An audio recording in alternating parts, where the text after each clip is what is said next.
অনিরুদ্ধ তো মৌলিদের বাড়িতে চলে গেছে, গিয়ে সাথীদের দেখে বলছে আমি জানতাম মা যে তোমরা এদের বাড়িতেই আসবে এদের কাছে হাত পাততে, কিন্তু কেন মা, আমাদের কি যথেষ্ট অপমান হয়নি? পিনাকি তখন অনিরুদ্ধকে বোঝায় যে বাবা যেটা বলেছে সেটা ভুল বলেছে, অন্যায়। তো পিনাকির বাবা তখন বলছে পিনাকিকে আমি ভুল কি বলেছি, ঠিকই তো বলেছি।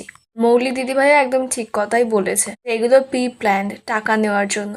অনিরুদ্ধের কথাগুলো শুনতে ভালো লাগে না, সাথীকে বলে মা চলো। তখন মৌলি দাদু বলছে বাবা কি মেজাজ, আবার নাকি বাচ্চার খুব অসুখ। এদিকে দুটো কথা শুনেই মাথা একেবারে গরম হয়ে যাচ্ছে।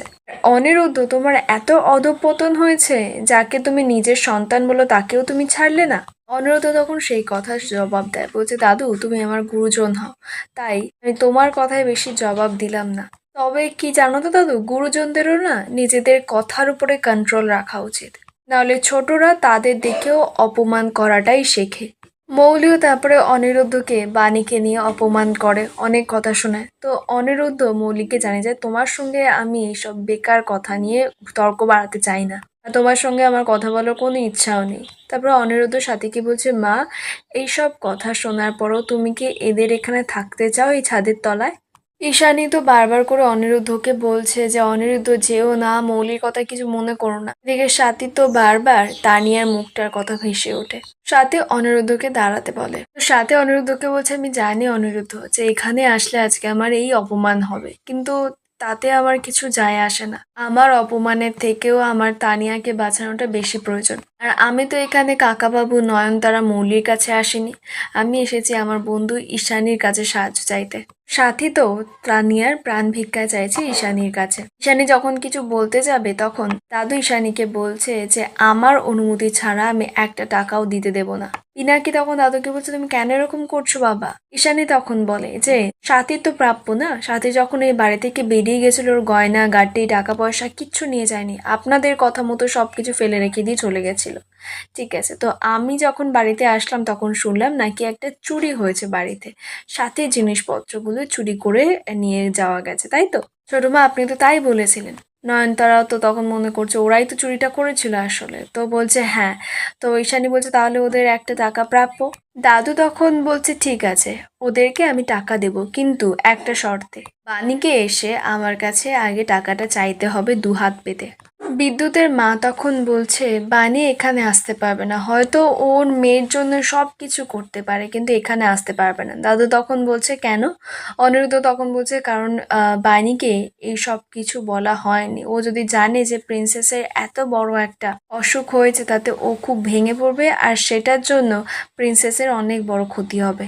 এবার কথাটা শুনে তো নয়নতারা মৌলি আর মৌলির দাদু মিলে খুব অপমান করে অনিরুদ্ধ সাথী ওদের সবাইকে। সাথী তখন খুব কষ্ট পায় আর চিৎকার করে বলে ভগবান না করুক আপনারা যে আমাদের এত কথা শোনালেন, এত অপমান করলেন, সেই টাকায় না আপনাদের ধ্বংসের কারণ হয়ে দাঁড়ায়, আর একদিন এই টাকার জন্যই না আপনাদের পুরো পরিবারটাই ভেঙে যায়। নয়নতারা তখন বলছে বাপরে বাপ, কি সাহস, আমাদের বাড়িতে দাঁড়িয়ে আবার আমাদেরকে অপমান করছে।